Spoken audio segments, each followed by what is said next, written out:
बिस्मिल्लाहिर्रहमानिर्रहीम। अस्सलामुअलैकुम।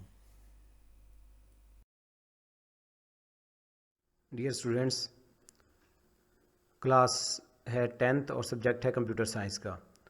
आज हमारा ये सेकंड लेक्चर है और इसमें हम जो चैप्टर नंबर 1 है इसका कुछ पोर्शन जो है वो डिस्कस करेंगे। डियर स्टूडेंट्स, इस लेक्चर में हम चैप्टर 1 जो है प्रोग्रामिंग टेक्निक्स, इसके ये टॉपिक्स पढ़ेंगे।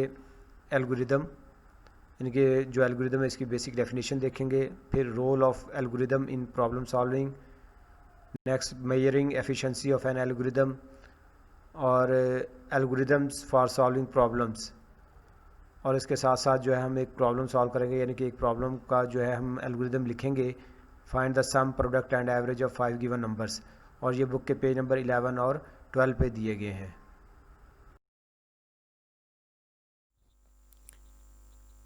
ये टॉपिक जो है, जैसे पहला टॉपिक अंडरस्टैंडिंग द प्रॉब्लम, ये बुक के पेज नंबर 9 पे है। ये आपने इधर देखना है, ठीक है। इसी पे आ जाता है डिफाइनिंग द प्रॉब्लम, और इसके प्रॉब्लम 1 प्रॉब्लम 2 दो एग्जांपल्स हैं। इसी तरह जो है एनालाइजिंग द प्रॉब्लम जो है ये भी पेज नंबर 9 पे है। और पेज नंबर 10 पे जो है वो आप देख सकते हैं, ये एक एग्जांपल जो है वो कंटिन्यू है पिछले पेज से। और उसके बाद ये एग्जांपल के बाद जो है नेक्स्ट टॉपिक शुरू हो जाता है, planning the solution of the problem. ये पेज नंबर 10 पे है, इसको आपने स्टडी करना है अच्छे तरीके से। Algorithm, algorithm means method, procedure, technique और प्लान। एल्गोरिदम का मतलब तरीका, मेथड मीन तरीका, प्रोसीजर मीन तरीक़ेकार, टेक्निक या मंसूबा है। तो ये चारों वर्ड्स आपस में तकरीबन रेलिवेंट है, मिलते जुलते हैं, और इन सब से मुराद जो है वो एल्गोरिदम है। और ये बेसिकली एक प्रॉब्लम को सॉल्व करने का मेथड है या प्रोसीजर है या टेक्निक है या मंसूबा है कि प्रॉब्लम को कैसे सॉल्व किया जाएगा।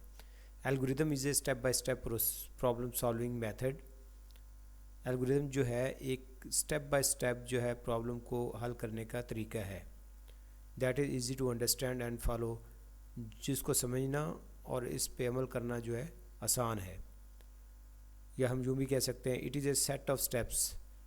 ये इक़दाम का एक मजमुआ है या सेट ऑफ स्टेप्स हैं that clearly defines A sequence of operations, जो वाज़े तौर पर क्लियरली डिफाइन वाज़े तौर पर बयान करते हैं इस सीक्वेंस ऑफ ऑपरेशंस, ऑपरेशन की तरतीब को वाज़े तौर पर बयान करते हैं। किस लिए? टू सॉल्व ए प्रॉब्लम, एक प्रॉब्लम को हल करने के लिए। यानी क्या एल्गोरिदम बेसिकली क्या है? ये सेट ऑफ स्टेप्स हैं जो एक प्रॉब्लम को हल करने के लिए जो सीक्वेंस ऑफ ऑपरेशंस हैं या जो ऑपरेशंस की जो तरतीब है उसको वाज़े तौर पर बयान करता है।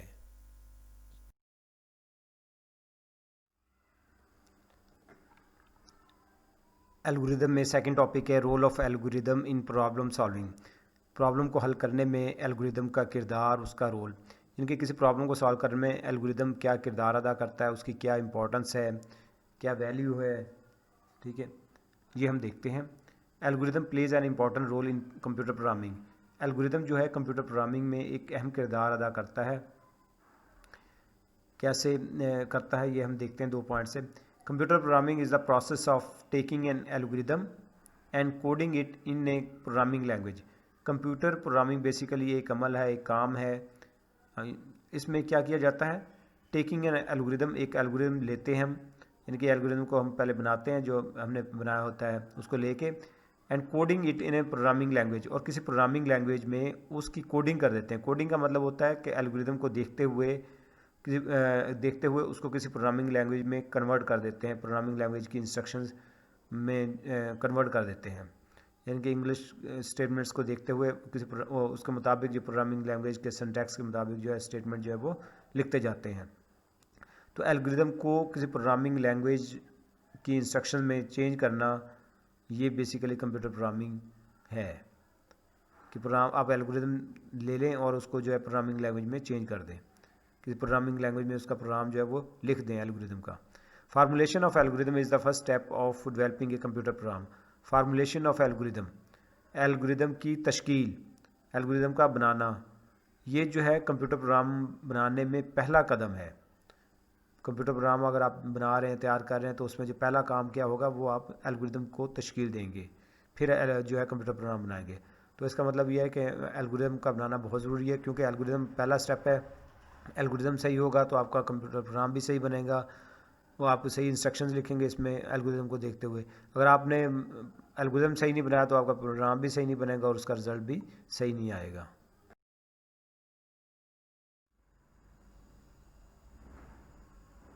Measuring efficiency of an algorithm, ये हमारा नेक्स्ट टॉपिक है। एल्गोरिदम की कारकर्दगी की पैमाइश।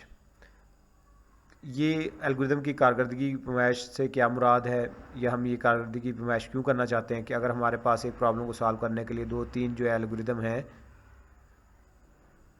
तो उनमें से किसकी कारकर्दगी जो ज़्यादा बेहतर है, तो हम वो सिलेक्ट करेंगे।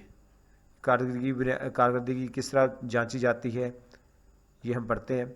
The efficiency of an algorithm is the property, algorithm की जो कारकर्दगी है, ये वो खासियत है, वो प्रॉपर्टी है, which relate the algorithm to the amount of computational resources use in it, जो कि एल्गोरिदम में इस्तेमाल होने वाले जो कंप्यूटेशनल वसाइल हैं, यानी कि इसको हल करने में कौन कौन से वसाइल या चीज़ें इस्तेमाल हुई हैं, उनकी मिकदार से ताल्लुक़ जोड़ती है। कि एल्गोरिदम में कौन कौन सी चीज़ें इस्तेमाल, जैसे मेमोरी कितनी इस्तेमाल हुई है, टाइम कितना है, स्टोरेज स्पेस वगैरह कितनी है, इन चीज़ों की मिकदार का ताल्लुक़ जो है एल्गोरिदम से जोड़ना, ये उसकी कारकर्दगी जांचने का तरीका है। An algorithm must be analysed to determine its resources usages, for example time, memory and storage space. Resource का मतलब वसाइल का इस्तेमाल, वसाइल यूजेज का मतलब इस्तेमाल, वसाइल का इस्तेमाल कौन कौन से वसाइल, टाइम, मेमोरी, रैम और स्टोरेज स्पेस, हार्ड डिस्क वगैरह, ठीक है। तो ये मुख्तलिफ वसाइल है, उनका जो इस्तेमाल है उसका तयन करने के, डिटरमिन का मतलब होता है उसको मालूम करने के लिए, उसका तयन करने के लिए एल्गोरिदम का जो तज्जिया करना वो ज़रूरी होता है। यानी कि एक एल्गोरिदम का तज्जिया करना इसलिए ज़रूरी होता है ताकि हम ये मालूम कर सकें कि इसमें जो है जो रिसोर्सेज इस्तेमाल हुए हैं उनकी मिकदार जो है वो कितनी है। For maximum efficiency we wish to minimise resources usages, ज़्यादा से ज़्यादा कारकर्दगी के लिए हम चाहते हैं कि रिसोर्सेज का इस्तेमाल कम से कम हो, यानी कि कम से कम रिसोर्सेज को इस्तेमाल करते हुए ज़्यादा से ज़्यादा कारकर्दगी हासिल की जा सके। Measuring efficiency of an algorithm, ये हम पढ़ रहे हैं।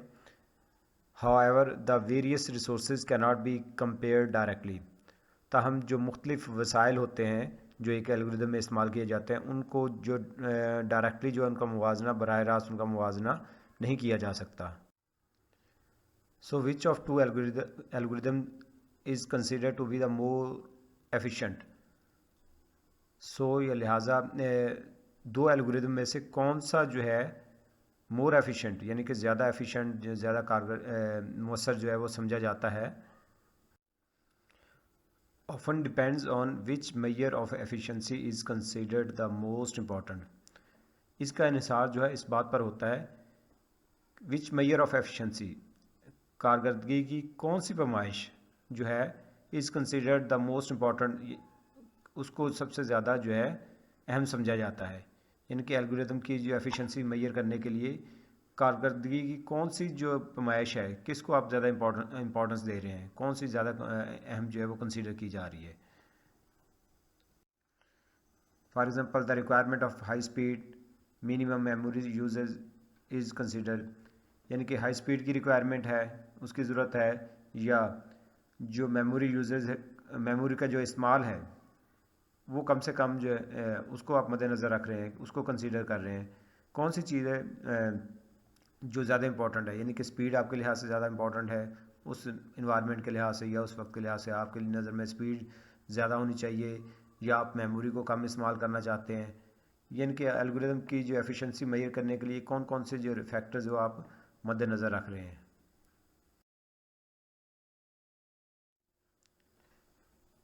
Measuring efficiency of an algorithm, ये हमारा टॉपिक कंटिन्यू है।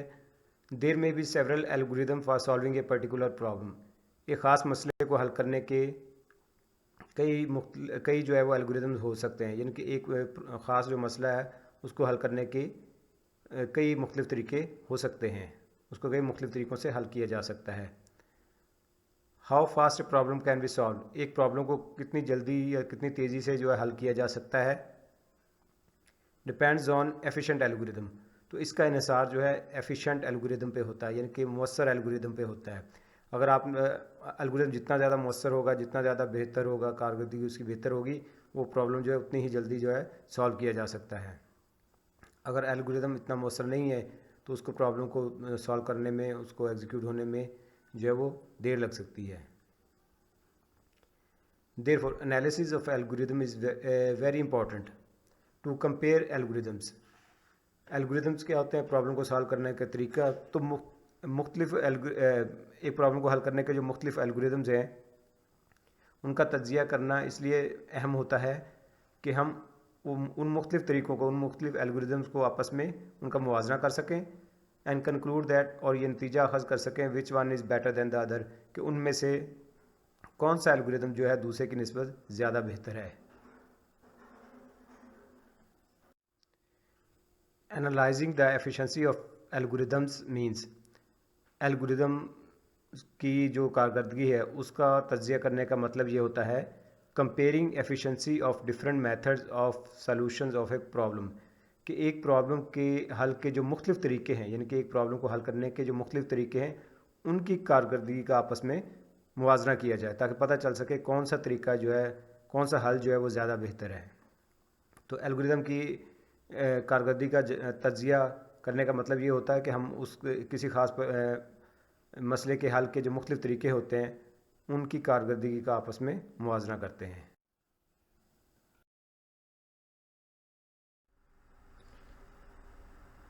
एल्गोरिदम फॉर सॉल्विंग प्रॉब्लम्स, मुख्तलिफ प्रॉब्लम्स को सॉल्व करने के जो एल्गोरिदम्स हैं उनकी अब हम थोड़ी सी प्रैक्टिस करते हैं।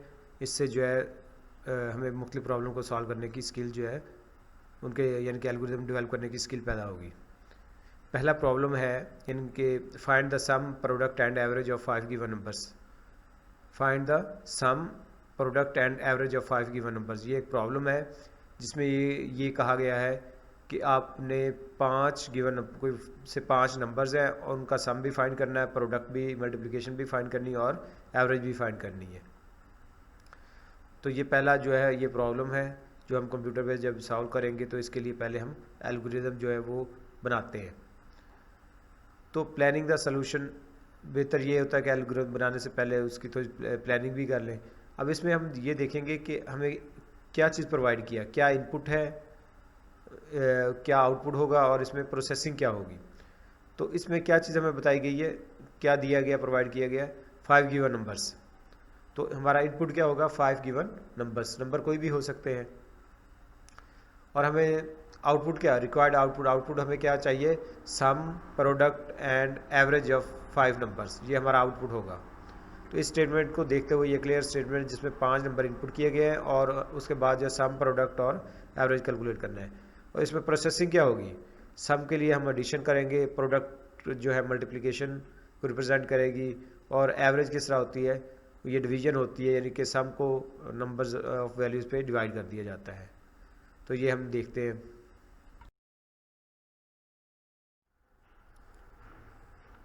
एल्गोरिदम, अब हम एल्गोरिदम लिखते हैं, हमें पता है एल्गोरिदम क्या होता है, ये एक स्टेप बाय स्टेप प्रोसीजर होता है प्रॉब्लम को सॉल्व करने का, यानी कि इसमें मुख्तलिफ स्टेप्स होते हैं, इनको सीक्वेंस वाइज इन पे अमल करने से, इन पे प्रोसेसिंग करने से जो है हम प्रॉब्लम को सॉल्व कर सकते हैं। तो हमें कहा गया था पहला प्रॉब्लम जो हमने लास्ट पेज पे देखा था, find the sum product and average of 5 given numbers. क्या पेपर में भी इस तरह आ सकता है कि write an algorithm to find the sum product and average of 5 given numbers. ये 5 है, 4 नंबर भी हो सकते हैं, 3 नंबर्स भी हो सकते हैं, जितने भी नंबर के हैं उनकी एवरेज फाइंड करने का तरीका हम देख लेते हैं। तो पहला स्टेप ये होता है, स्टार्ट करते हैं हम और हम सपोज कर लेते हैं जो 5 numbers, let the 5 numbers be A B C D और E, और इनको आप कोई सी भी वैल्यू जो है वो असाइन कर सकते हैं। सपोज़ हमने ए को वैल्यू 2, बी को 5, सी को 8, डी को 4 और ई को 12 दी। आप इनकी वैल्यू चेंज भी कर सकते हैं, या कोई सी वैल्यूज़ देने के बाद दूसरा काम हम क्या करेंगे, ये इनपुट है। हमने पहले कहा कि इनपुट यानी कि हमने वैल्यूज़ को वेरिएबल्स को वैल्यू दी। सेकंड काम प्रोसेसिंग होगा। हमने क्या काम करना है, सम फाइंड करना है।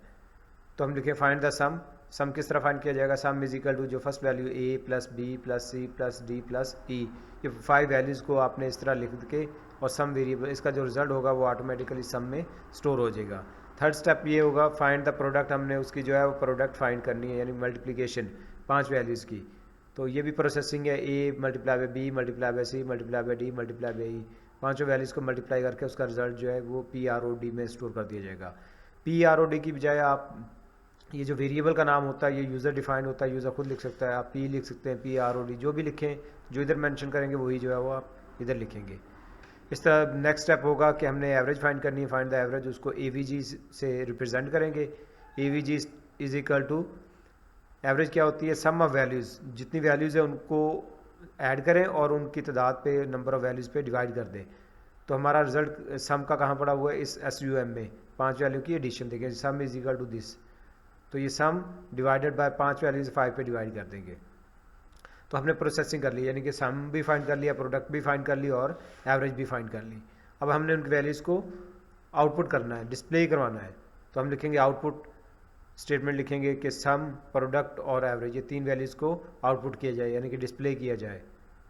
तो हमारे इस प्रॉब्लम को सॉल्व करने में हमने इनपुट लिया, फिर प्रोसेसिंग की और फिर आखिर में आउटपुट डिस्प्ले करवाया, और आखिरी स्टेप ये हमारा प्रॉब्लम सॉल्व हो गया। हम लिखेंगे स्टॉप। तो ये था एल्गोरिथम, यानी कि एक प्रॉब्लम को सॉल्व करने का स्टेप बाय स्टेप प्रोसेस। इस